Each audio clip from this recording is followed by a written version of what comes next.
Hello, everybody, and welcome to Men in Stripe, presented by StripePipe.com. As you can tell, I am not Tim. I am Matthew Wilson. I am the co-editor of StripePipe.com as well as the co-host of Men in Stripes. We are not here with Tim. We are actually here with Brian Dugan, and Casey Sprague will actually join us a little bit later, too. So, without further ado, how are you, Brian? I'm doing pretty good, Matt. How are you? I'm doing pretty good. This is actually the first time we have gone live on YouTube, so I'm excited. I'm hoping that we get at least a couple people on, and we have a little fun. So with that being said, you got to do something that was actually kind of really cool. I did. You got to go out to Detroit and watch the game live. I did, and it's not something that I would normally get to do, but the opportunity presented itself, and I was able to head up to Detroit and watch the Bengals live in Detroit from Ford Field. So, and of course, being the fact of Pittsburgh, where I'm at, I'm always in enemy territory. What was the feeling up in Detroit? Of course, number one is you being a Bengals fan in Lions territory, but also, kind of what was your experience at Ford Field? Well, so at first I wasn't sure how to take it. I mean, granted, it's just preseason game number 2. So, I mean, if people are crazy about the other team being there, then, I mean, I'm not wearing, it's not like I was wearing a Rodgers jersey or something, up there. But I was a little apprehensive at first. I mean, I think anytime you go into a different stadium, you're not really sure what to expect. But, I mean, people were gracious. And one thing that I was surprised to see, well, maybe not surprised to see, was a lot of Jake Fisher jerseys. Jake's from Traverse City, Michigan, and has a big following up there. And then, of course, a lot of if it wasn't Honolulu blue, it was the maize and blue of the University of Michigan. So that was quite a lot to see being from here, down in about 50 miles north of Cincinnati. I see a lot of Ohio State, and it's difficult to even think about that. But no, it was a good experience. I mean, the fans were nice. The facility is very nice, and it was. I feel like Bengals fans and Lions fans are kind of in the same boat in a lot of ways, with the high expectations and then maybe falling short of those. But yeah, it was good overall. Cool. Now, of course, there's a little thing different too. Is we have a Bengal, or at least former Bengal now, sitting on the other side of the field. His name, of course, is Marvin Jones. What was it like seeing him on the other side of the field? It made you miss him. I can tell you that much. I mean, he was their main target going down the field. I mean, I don't mean to give a fantasy alert away, but if you haven't drafted your fantasy yet, Marvin Jones is definitely one to keep an eye on, because their other options seemed to be Anquan Bolden and Golden Tate, I believe it is.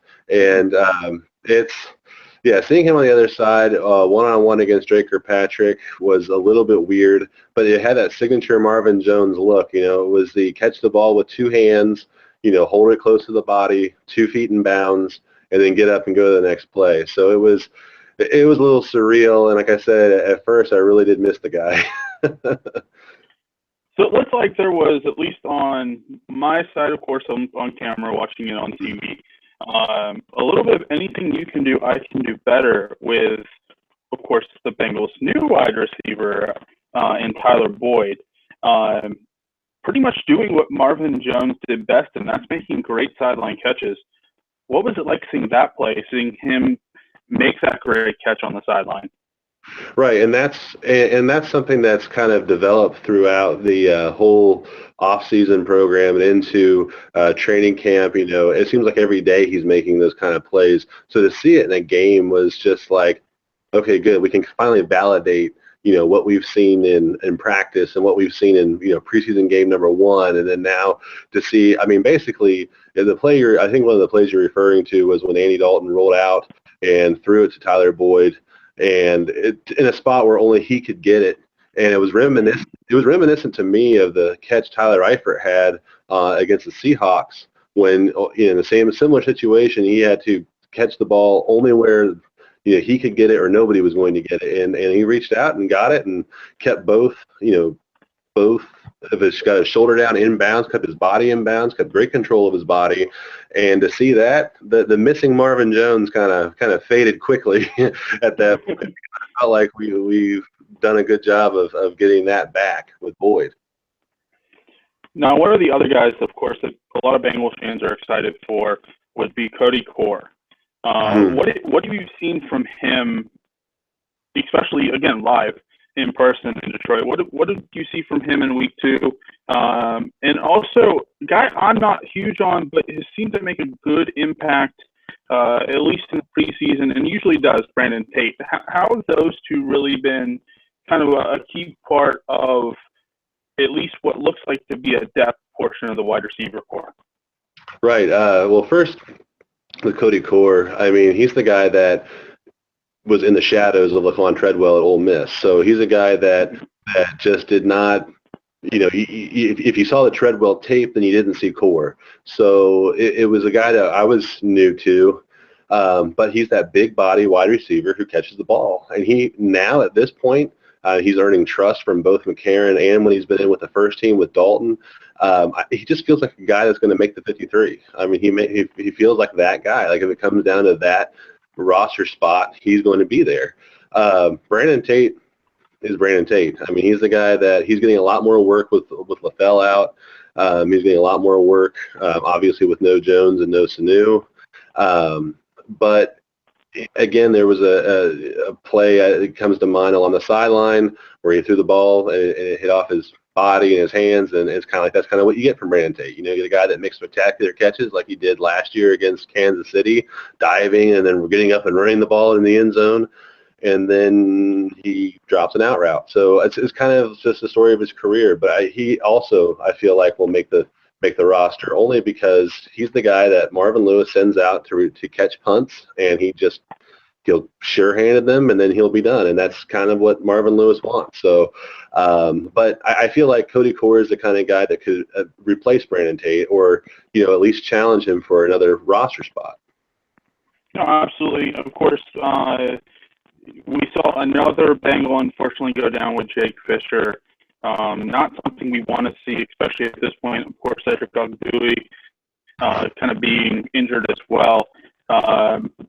Kind of a holding your breath type moment, especially when you totally weren't sure if it was going to be something more major. Oh, absolutely. And it's one of those things where you're looking around and you see, endless Jake Fisher jerseys, all the Bengals jerseys besides mine were Jake Fisher jerseys, it seemed like. And so to see him go down was, it's one of those, I really feel bad for the fans, but then I'm like, okay, well, what does this mean for the Bengals? And I mean, it looked like, from what I could tell, he got up on his own power, got to the sideline, but the next thing you know, he's being carted off. But yeah, most definitely. I mean, because what are our options? Eric Winston, who, I mean, I feel like he's a good guy to have around, but they didn't draft Ogbuehi and Fisher back to back last year, thinking Winston's going to be our future. So definitely a hold your breath moment. Definitely because he didn't play that much at tackle last year. I mean, he played mostly that eligible or whatever, and didn't get as many looks at tackle. So it's just, definitely a collective sigh, and I'd like to see him come back, of course, but it's just you just don't know, because the Bengals also hold everything close to the vest, so they're not really just telling us, it could be a day, it could be a week, we don't even know. So hopefully the sooner he can get back, the more reps he can get and the better he can get. From the sounds of it sounds like something more twisted, stretched, that type of thing. It doesn't sound major. It sounds like maybe a 2 to 3 week thing. But of course, being a 2 to 3 week thing may mean he misses week 1, which right. Eric Winston. He is one thing that I am not huge on, especially number one, age. I don't think he has the same power. He has the experience. We know that, but I don't think he has the same ability to block as what, of course, these younger guys do. So for the Bengals, I think it's a very touchy subject. Of course, Agui is going to be one of those that we're looking at and going, okay, is he going to be ready week 1? Is he more of a week 2, week 3 type guy? Jake Fisher, we're not totally sure about. There's still some questions on whether he's going to be available. So you really got to look at that. Of course, we know now Andrew Billings. We know now, of course, William Jackson's pretty much going to miss most of the season. Although William Jackson III doesn't scare me, the one thing that we were all looking forward to was seeing probably Damata Pecco's replacement in Andrew Billings this year. What is it like, who do you really see kind of taking over that role of being the rotational guy with Damata Pecco? Yeah, speaking of that point, the Billings injury does open up two things. It opens up, possibly Pecco obviously being on the roster longer, and then of course, Marcus Hunt, which is a different topic altogether. But I like Marcus Hardison a lot. I think that he shows a lot of explosion. He's young. He came off of an Arizona State defense, which was one of the better ones in the Pac-12 a couple of years ago. And it was one of those ones you never really heard about, but you start thinking of some of the players that came off that defense, and he's one of them.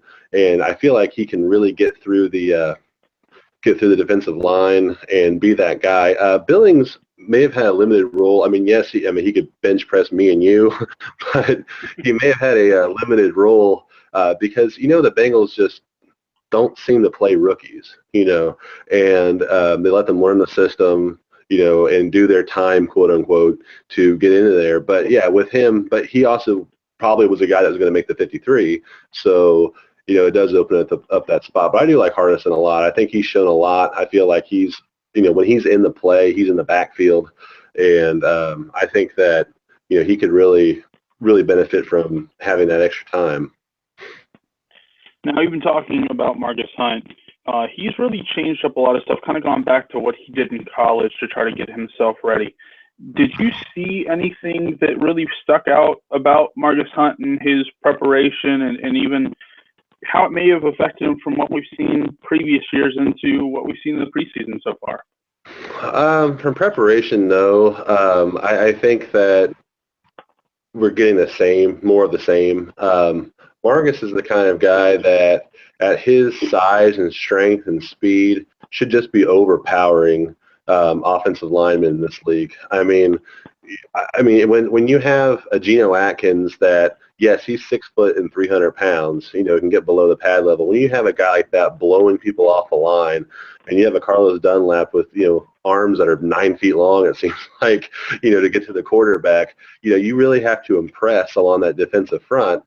And Marcus Hunt, I have yet to see a play this preseason where he's the contributor as to why, the play happened the way it happened in a good way. Like if, oh, wow, he just got that sack. That was great. Or the forced fumble, or he was just blowing up the tackle, so they had to double team him or something like that. Most of what I see is just lack of discipline. I mean, he's not containing, his side, because sometimes the defensive end, he can't. You can't always chase the quarterback. You can't always chase the running back. You have to contain that side of the field to force the running back or quarterback to change their direction as well.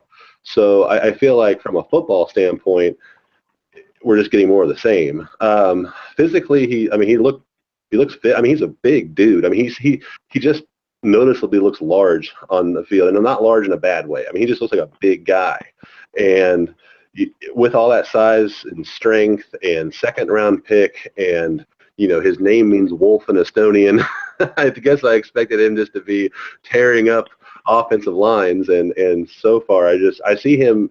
It's weird. He's one of the few players you seem to see all 4 quarters in the preseason. So that tells me that they're really not sure about what they have with him. Yeah, and for me, I mean, I would love to see him kind of boost a little bit more. So, because again, we kind of expected coming into it that he was going to be this guy. He was going to be kind of the guy to really step up and really be the replacement, or at least be the main rotation guy with Pecco and even with Geno Atkins when Atkins needs a rest.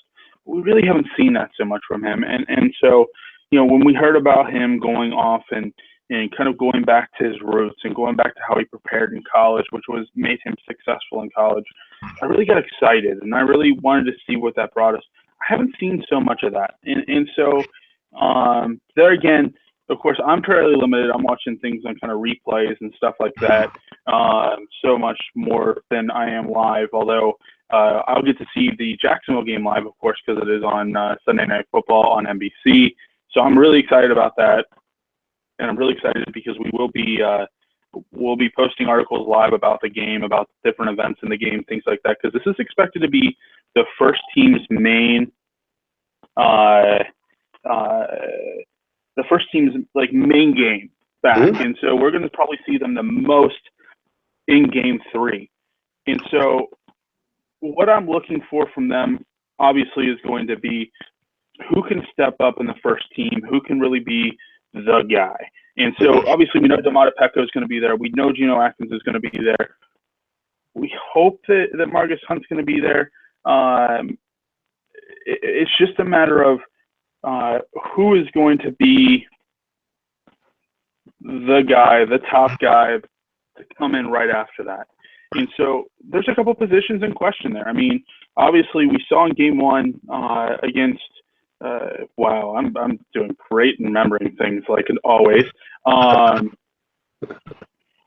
we saw in game 1 how it was easy for Jeremy Hill to get a stinger and to kind of basically be done for the night. And so obviously there was some concerns there. He ended up being all right. Hopefully that was just a one-time thing. They held him out saying, listen, we're done with the first team anyway. Just relax, get healthy, everything that way. In game 2, we saw him come out. We saw him running north and south with a little bit of cuts, something that we were hoping to see last year all during the regular season. And he really was more successful. So he, in a way, to me, he kind of looks like he's back to being Jeremy Hill that we saw rookie year. Do you kind of have that same feeling? I do. I'm cautiously optimistic. I really, from what I've seen so far, I've seen a guy that looks like he has something to prove. I noticed in year 2, he came out right out of the gate, had big games against Oakland, big games.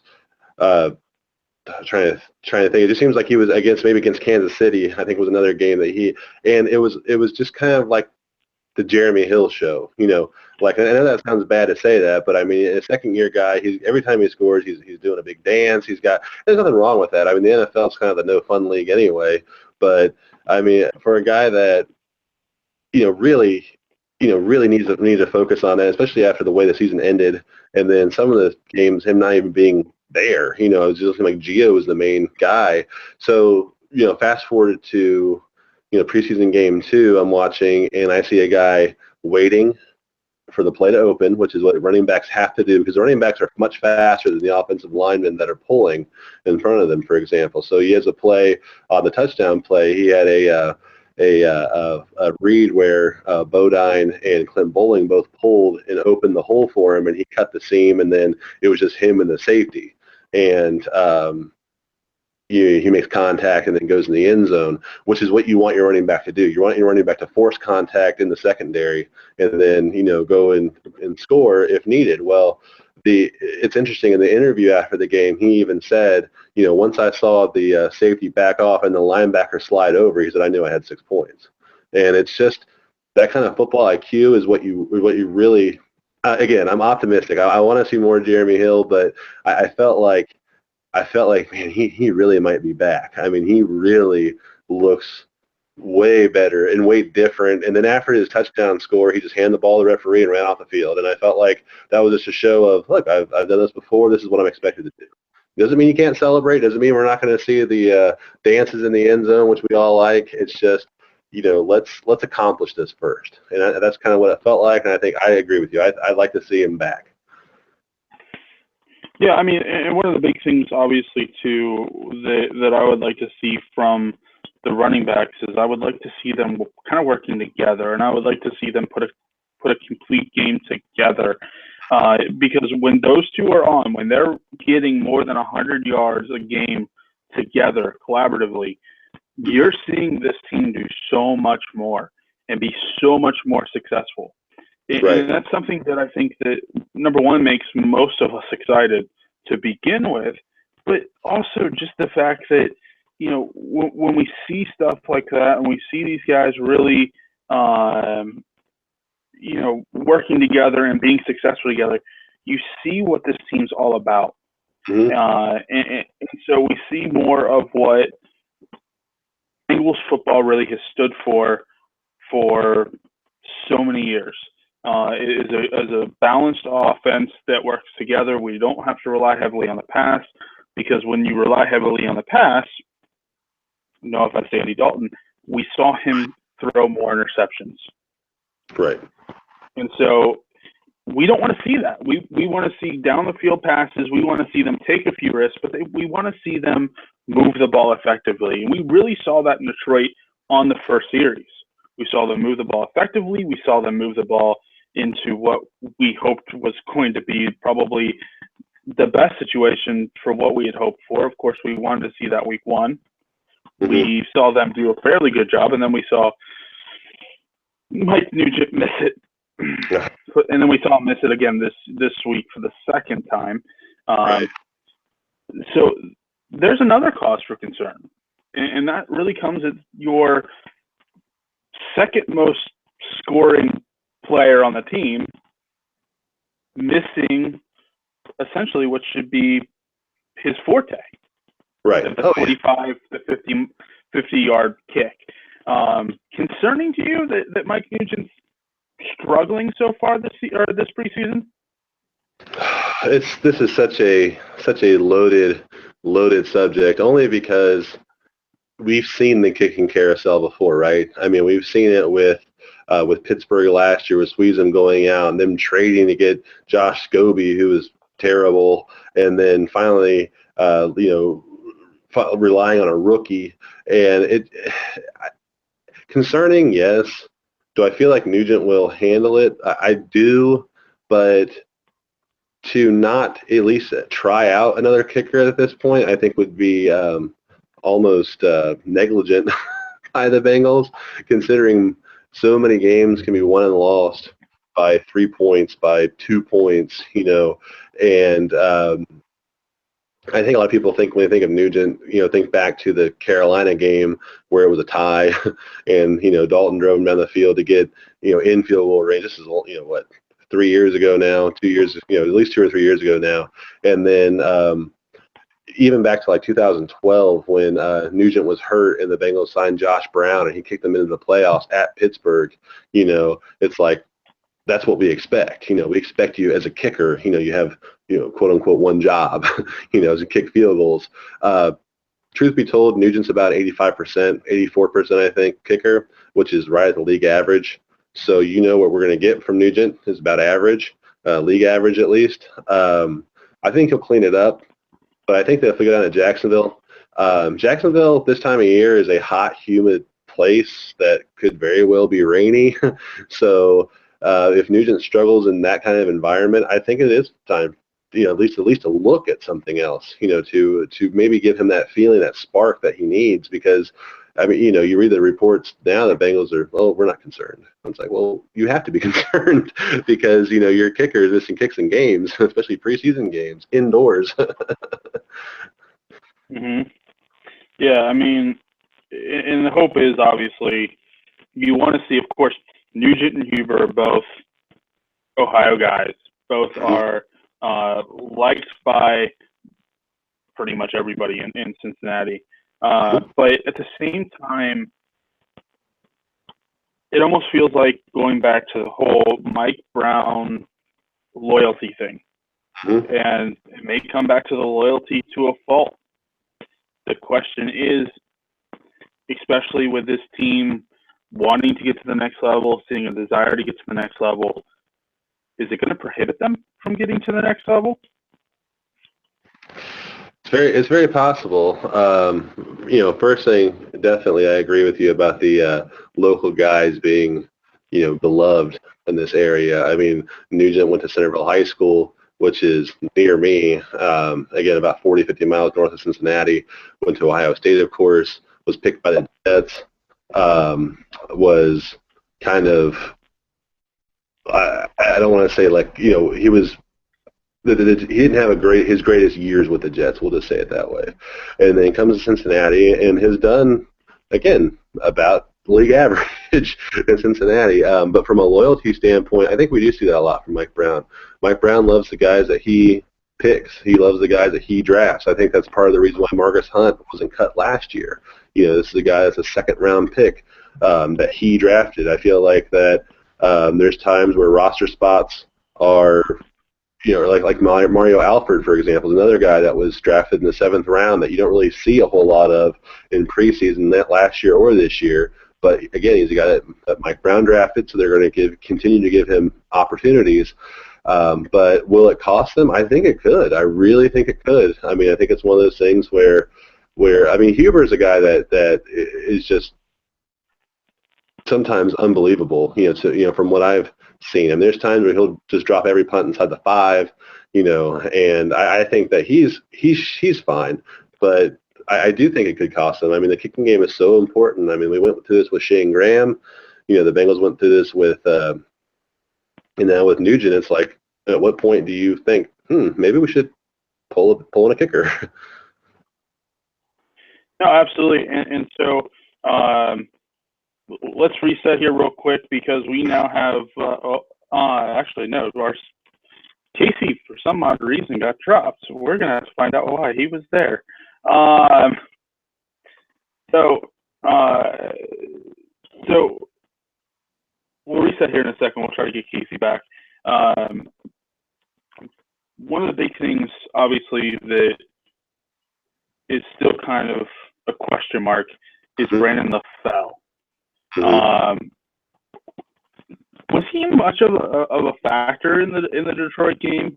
Sorry. No, go ahead. Yeah, no, he was a game time scratch. So he was not a factor, which is concerning because now we're getting into what I consider quality reps with Andy Dalton. I mean, Andy Dalton in a preseason game 1 is going to play a series. So if you're going to get quality game time reps with Andy Dalton, you have to be on the field during that first series. So preseason game number 2, again, quality game time reps are coming in the first quarter because that's when the first offense plays, about a quarter, maybe a quarter, and a little, a few minutes in the second quarter. So again, not out there on the field. This is where Tyler Boyd comes in. I almost, at this point with Brandon LaFell, I almost put Tyler Boyd ahead of LaFell. It's interesting to me, and to kind of back that up, it's interesting if you read the starters of the Bengals, they list Brandon Tate and then Tyler Boyd, but Tyler Boyd started over Brandon Tate. I thought that was very interesting. It kind of feels like, okay, here's your shot. Go do what we think you can do. And without LaFell out there, I mean, regardless, I mean, he could come back from his injury, get plugged right in, and just start making plays. But it doesn't seem, with Andy Dalton having a 2-second release on the ball and kind of having that weird, I don't want to say like fluttery, but you know what I mean, like that little, like it just doesn't, he doesn't throw the ball like, you don't see Andy Dalton throw the ball like, wow, that was a really pretty ball. It was just kind of where it had to be. And with that, I don't see him just jumping in and doing that. So I think when LaFell, if whatever happens to LaFell, if he comes back, say he comes back, he's ready for week 1, I think he has a limited role. And I think that we don't really see him until he can get some quality time with Dalton. No, I mean, and was there any clarification too on what the Brandon LaFell issue was to why he was a game time scratch? There wasn't. It's just from what and this is just from what I've been reading on social media, from like Mike Garafolo, I believe, that there's a ligament issue in his hand that the Bengals are trying not to have surgery on, just because surgery would put him out for 4 to 6 weeks probably. Seeing what it does on its own. I mean, we've seen this from the Bengals medical staff before, so there's no promises on that one. But no, there was nothing like definitive as to why, except for I know he's dealing with that hand issue. But those things can be tricky. I mean, this he has to have his hand, so as a receiver. So I mean, it can get, these are things that can get polluted quickly. No, absolutely, and I mean, obviously, if he has to get surgery on his hand, the sooner he does it, the quicker he'll be back, especially for the regular season. So the Bengals are looking at this quickly to see what's going to be the best route. Has there been, and I'm kind of away from the team, which sucks for me, but I try to take a look at social media. I try to look with Coley Harvey from ESPN.com. I try to take a look at all these guys. For the most part, has there really been any news kind of in the Cincinnati area on Tyler Eifert's status, how he's doing, where he's at in terms of his healing process? Well, I think what you know is what I know, unfortunately, on something like this. Eifert has been rehabbing, he's been doing everything he's supposed to be doing. I believe the boot is off now. I know it was on a few weeks ago, but I believe it is now off. I can tell you that his projected date has always been week 1 against the Jets. So nothing I've heard says otherwise that he won't be out there. I believe, and the reason I can say that is because they gave him a hard deadline for surgery when they performed it. What was it, back in May, I believe. They said, you have to have it by this date. And the reason for that is because we want you on the field week 1. Again, he's a guy that's suffering because he's not getting the reps with Andy Dalton, but I feel like they had that connection last year. Dalton knows what he's going to get from Eifert. Eifert knows where that ball is going to be when Dalton throws it. So I don't think that's going to be as much of a learning curve, but it is concerning because, I mean, Eifert is a guy that has had injury issues. When he's not injured, I mean, he's got that almost bionic-looking arm with the with the brace, and he just seems to catch everything and score touchdowns at will. But there's times when he just gets injured, like at the Pro Bowl, and is going to be out for a long time. So there's nothing new around his injury, but again, the timetable still looks good for week 1. So we can now officially reset. And this is Men in Strides, brought to you by StridePipe.com, a member of Fansided Network. By the way, we now have our second person who is joining us now, and that is Mr. Casey Sprague. Welcome, Casey. Hey, how's everybody doing? Hey, Casey. How you doing, Brian? Matt? So, Casey, we've been just talking a little bit about injuries and of course, a little bit about the Detroit game. So, kind of bring you in here. We'll bring you in on the injuries to start.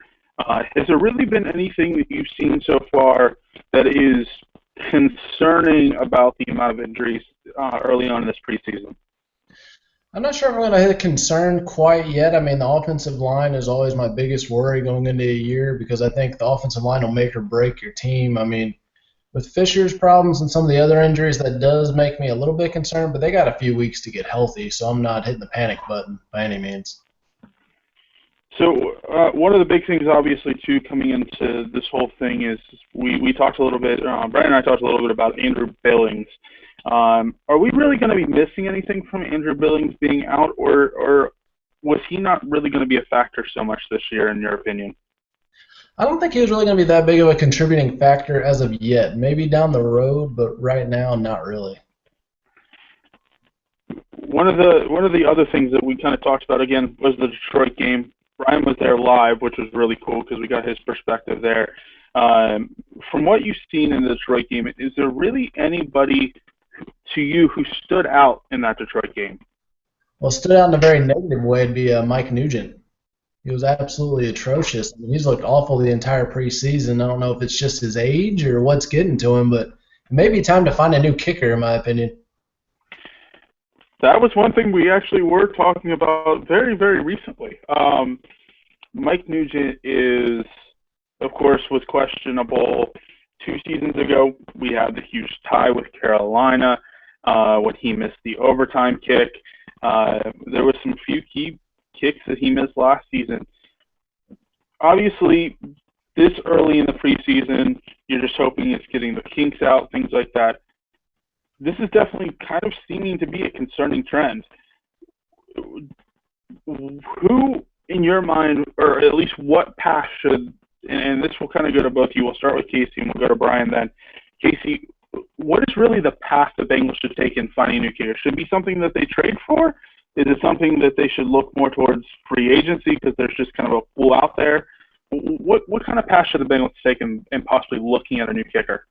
I know it might sound a little bit out there, but I'd go ahead and release Nugent as of now and sign whoever you can. Preferably a young kicker right out of college who's not had a shot at the NFL yet, who's got some potential, who's got a lot of drive and desire to get better. But I just think Nugent's not reliable. I mean, you're missing PATs, you're missing chip shot field goals. There should be a guaranteed 3 points, and that's going to hurt us in the year. We've already got an offense that's a little bit shaky we're getting out of the gate this year because they're new and they haven't worked together a whole lot. So we can't afford to be leaving points out there on the field. So get rid of Nugent now and find somebody.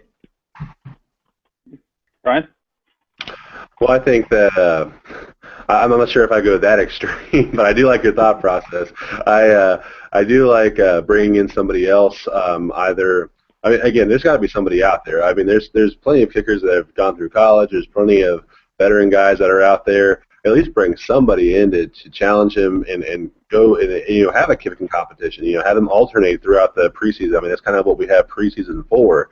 Nugent's the kind of guy that if he was released, in my opinion, would be picked up rather quickly. And the problem with that is that if we do that and then someone else comes in, then you really can't go back to Mike Nugent at that point. So I think that it's kind of early, but yeah, I think that's something that's got to happen.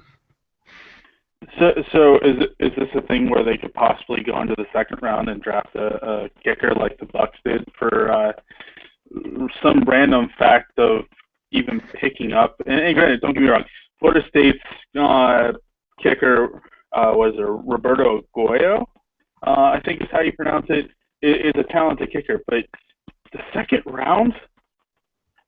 It's kind of weird to me. Fantasy draft, you don't even take a kicker in the second round, let alone the NFL draft. But is it something that maybe you give him one more year and you start looking at who's out there more highly touted for maybe an NFL draft? NFL draft, I mean, getting a kicker in the draft's kind of crazy, in my personal opinion. But, I mean, letting him stick around for another year, that's very dangerous. What happens if he misses a crucial kick to get us in the playoffs? Or, what if that had been a Steelers game next year in the playoffs and he misses a kick to lose? I mean, there's too many big kicks that he's missed to just keep giving him more opportunities and more opportunities. I mean, we had, Josh Brown a few years ago nailed a couple very crucial kicks, and we just let him walk away. Yeah, I totally agree with you. I think that as far as drafting a kicker that high, I mean, can we honestly say that the Bengals are not even good enough to do that, but maybe have the audacity to do that? Because, I mean, think about all the positions you have to pass over that are speed positions or skill positions to get a kicker in the second round. Yeah, he's great. I'm sure he'll be fine. But I think that's a seventh round undrafted area. But I think it's something that we should address. I mean, I think I agree with you. This schedule starts out tough. I mean, it's the Jets at Steelers, home against the Broncos. Any one of those 3 games could come down to a kick, and it's like, do you feel confident enough to have Mike Nugent win that game for you? I don't know. I mean, I like to say yes, based on what I saw at Seattle versus Seattle last year, but I'm not feeling it right now. And not if it's further than 35 yards, I'm not feeling it at all. Right. One of the big things, and actually kind of a thought that went through my head, and I've seen a lot of arena football games live. If you know anything about arena football goalposts, they are incredibly close together, and you have to be dead accurate. Is maybe looking at somebody out of the Philadelphia Soul or even the Arizona Rattlers, looking at their kickers, is that something that could be a possibility, even taking somebody from that league and going, you're accurate already and probably some of the smallest goalposts in football anywhere? Is that something that could be a possibility of bringing in somebody from maybe another league? Absolutely. I think that you have to explore all possibilities. I think everything has to be open. I think that if you're going to rectify a problem, you have to be able to look at all angles and all, and nothing is off the table. I mean, you could bring in a guy from the Edmonton Eskimos if you wanted to out of the CFL. I mean, they kick, it's cold, bring them in, you know. You could bring a guy out of, the Columbus Crew or, you know, the FC Cincinnati. I mean, something. I mean, you have to be able to look at all possibilities. I agree with you with Arena. I think those guys are overlooked a lot just because they kick indoors and frankly, not a lot of people watch arena football. So I think everything's open. I mean, Arena is definitely an untapped talent pool. I mean, look at Kurt Warner came out of Arena football, and he had some great seasons, MVP seasons, and Super Bowls. But, I mean, the biggest concern now, if Mike Nugent would happen to listen to this, we shouldn't be talking about a kicker in the preseason like we are right now. It shouldn't even be a concern with a veteran kicker. But right now, with the way he's kicking, we got to find something. And Arena would be a great place, at least for accuracy. As for the CFL, I mean, it may actually give us a shot at beating the Patriots in New England. I mean, that place is freezing. When you look at arena football and you look at the CFL, granted, I also heard that the rugby squad got done a little early in the Olympics, and you know that may work too. They did have a former a former NFL tackle on the U.S. Olympic squad this year. So, but then again, they did make the Olympics, so that should tell you they at least have some kind of talent there. Plus, it brings back the aspect of the drop kick field goal, which we haven't seen in a long time, and it's still legal. It's still absolutely legal for a drop kick field goal. But the CFL is another aspect. Again, we've seen some talent come out of there. We've also seen some NFL talent go there, aka T.O. Hoping to possibly revamp his career, randomly enough.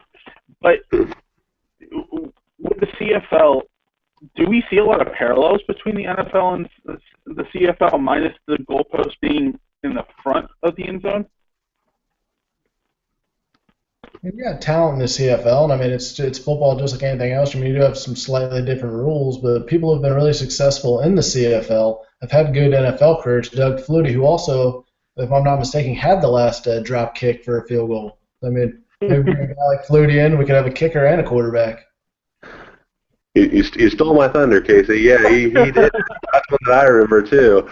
No, I think that, again, you have to look at all avenues. I mean, the guys are in the CFL for a reason. You know, they're guys that probably most of them probably couldn't make an NFL roster. Doesn't mean that they can't have good careers in the CFL or good careers in the arena. They're just not the fit. I mean, there's only 53 guys that can be on an NFL roster come game day. So of those 53, 45 or 46 are draftees or people that have played for more than one season consecutively for that team. So it's like, is there talent up there? Sure. But from a kicking standpoint, I just feel like everything is open. Again, I feel like if the Bengals aren't looking at some tape for that, then they're doing themselves a disservice because that's one guy. I mean, it's not like we're saying we need all of our receivers to be replaced. We're talking about one guy, and they could definitely get that talent from that league. No, absolutely. And speaking of rosters, you know, kind of the one big thing we'll touch on, you know, kind of to not say end the show, but to get into the final segment of the show, is bubble players, guys who are kind of sitting on that other last 2-3 in, last 2-3 out. Who are your bubble players? Who are guys that still have something to prove, but who's right now sitting as your last 2 in, and who's really sitting on the outside looking in, who have the biggest shot in these next 2 weeks to make a roster spot? We'll start with you, Brian. For me, one guy that sticks out in my mind that just really stands out to be on that last out is Jake Kummerow. He's a wide receiver, probably a fan favorite. He's got, has that long hair. He's like 6'5" or 6'6". He's a guy that last preseason really shined. I mean, he just caught everything. You're like, whoa, who's this guy?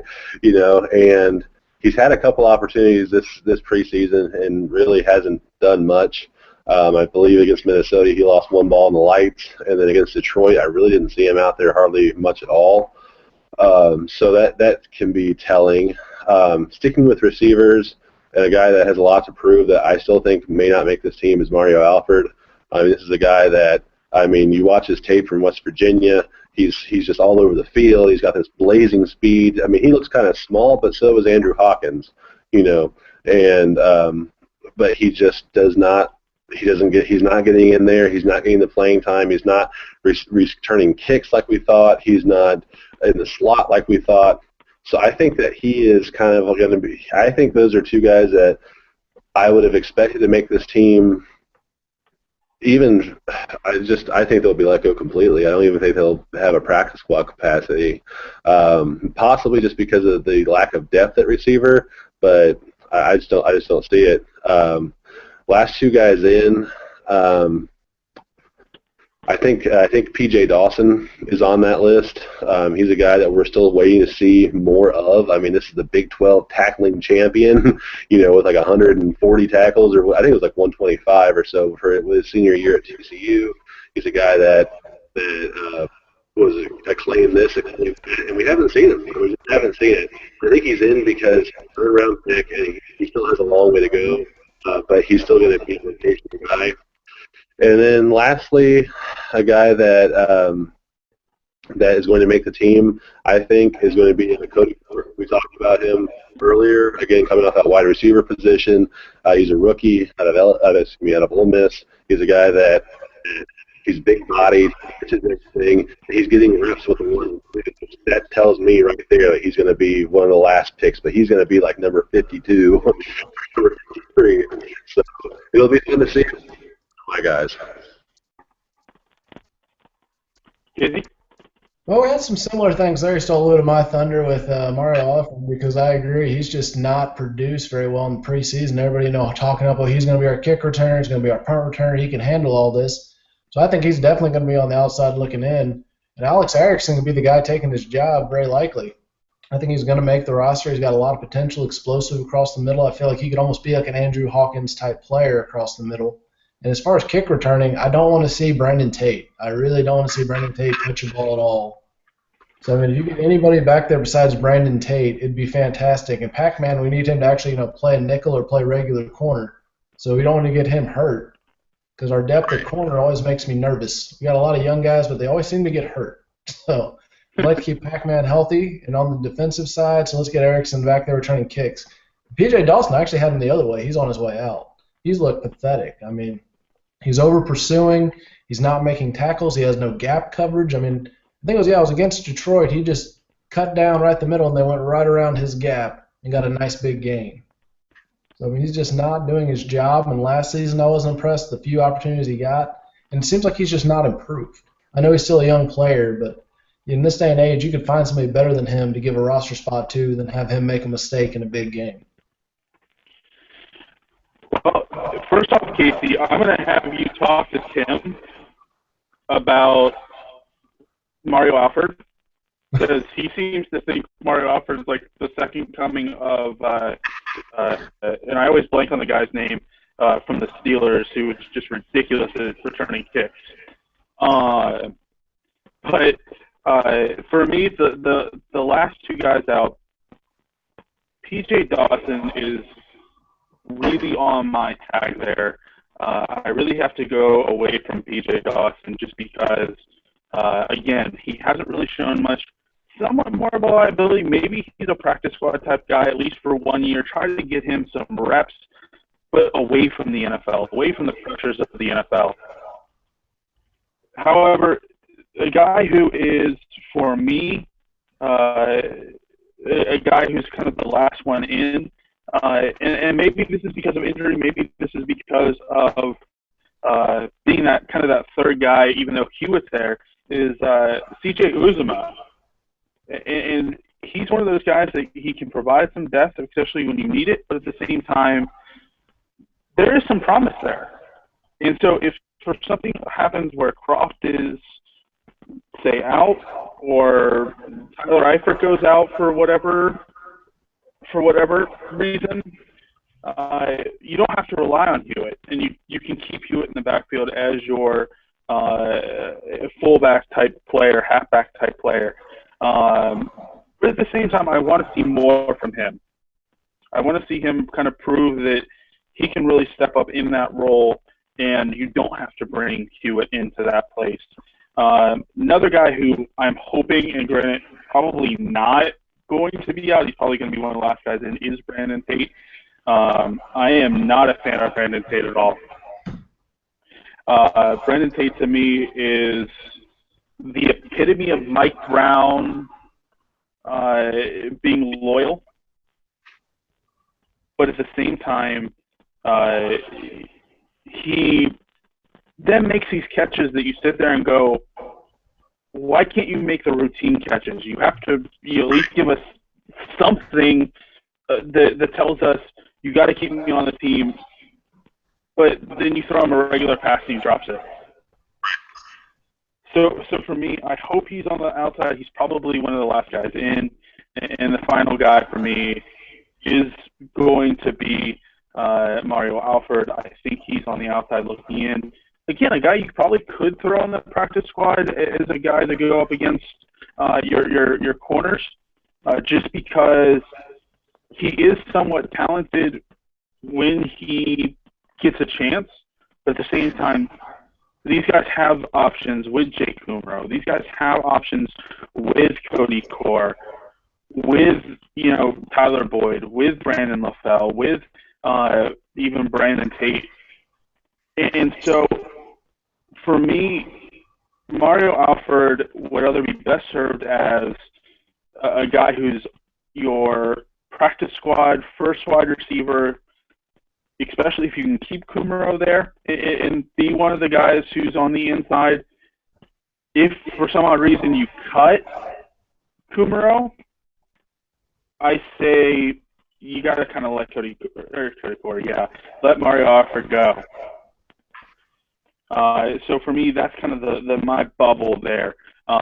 Love the guys. I mean, PJ Dawson, high hopes for him in the future if he can develop himself, if he can work hard and prove practice squad-wise that he's there.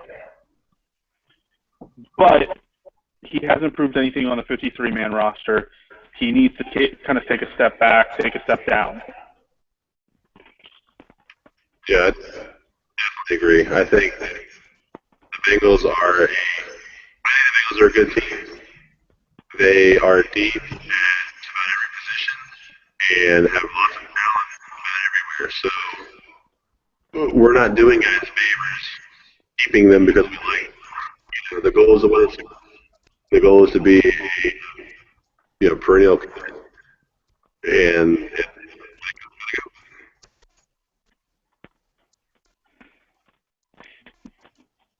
it's kind of one of the last things I would want to get into, and of course Tim and I will get a little more in depth next week, which will be back at our original time.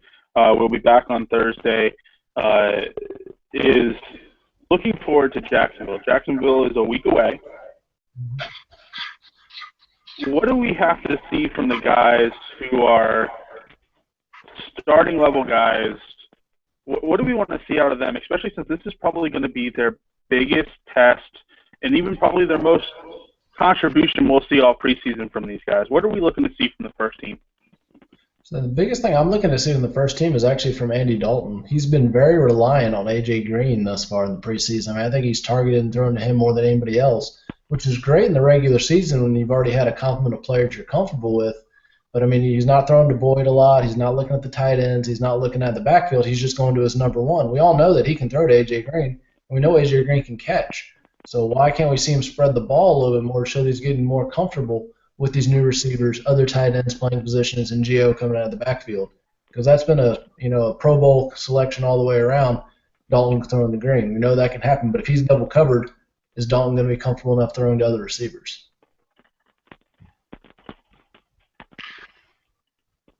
Yeah, and I think the biggest for me is just the defensive side.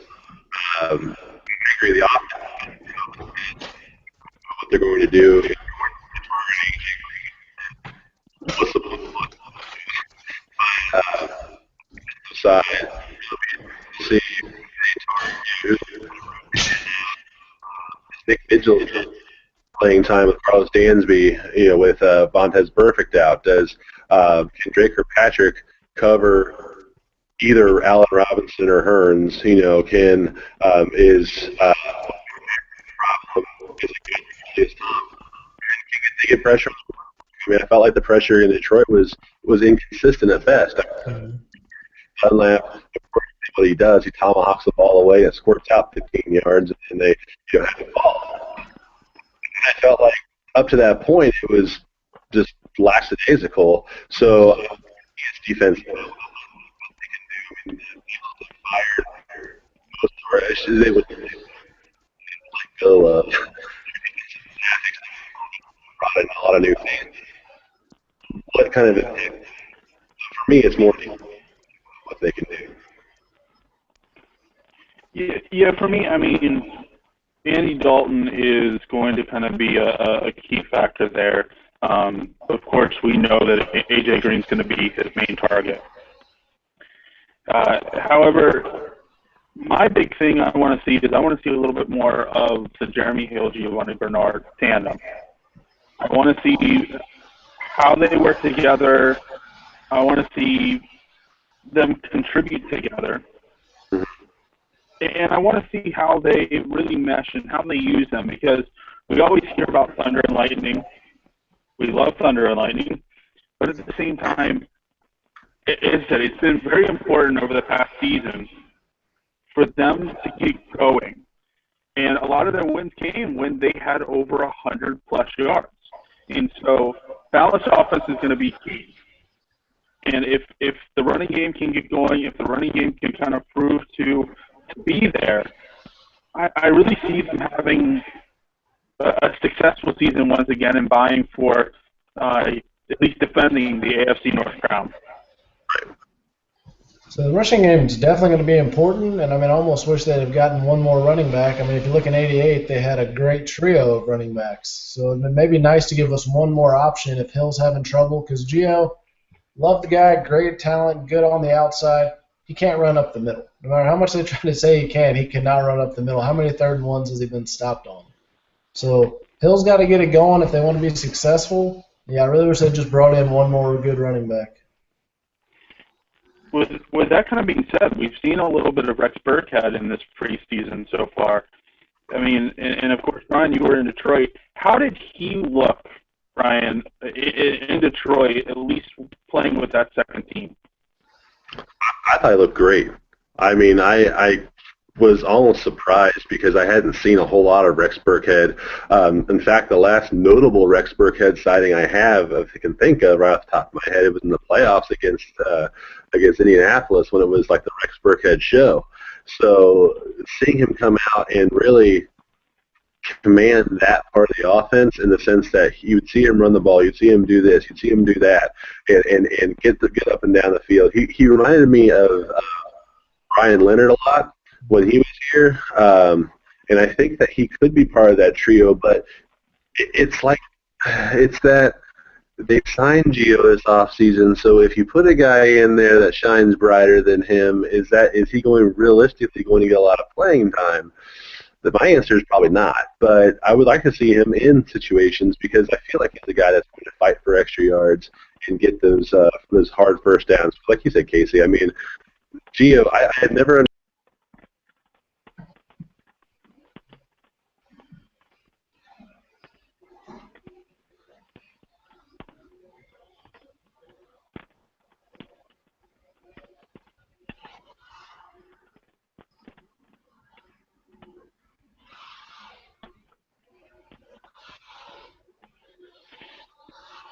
I think in case you can back it, did you lose Brian's audio there too?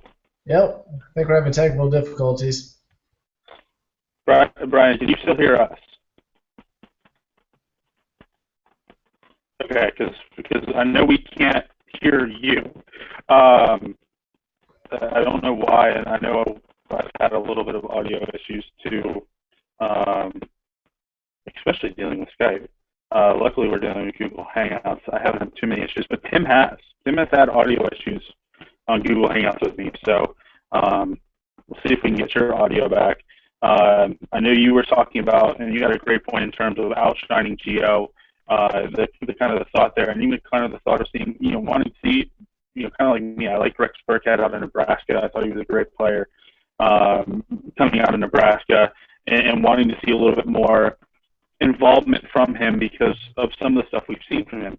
But Casey, what are your thoughts there with Rex Burkhead? Have you seen at least enough to say that he should at least see maybe 1 or 2 reps coming into the season to kind of see how he meshes with this group?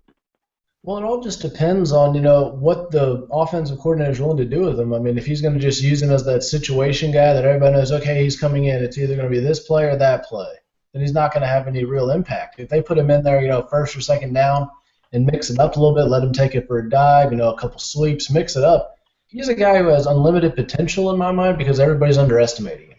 Nobody's really giving him any credit. They think, okay, it's going to be a pass player. Oh, it's going to be some kind of, sweep or something that everybody's going to be expecting.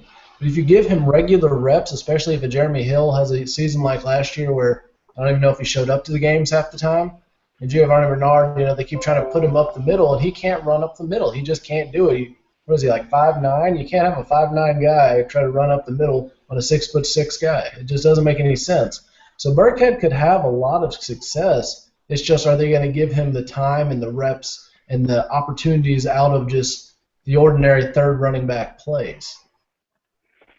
No, absolutely, and I agree with the third running back aspect. I agree with having to mix it up with Rex Burkhead.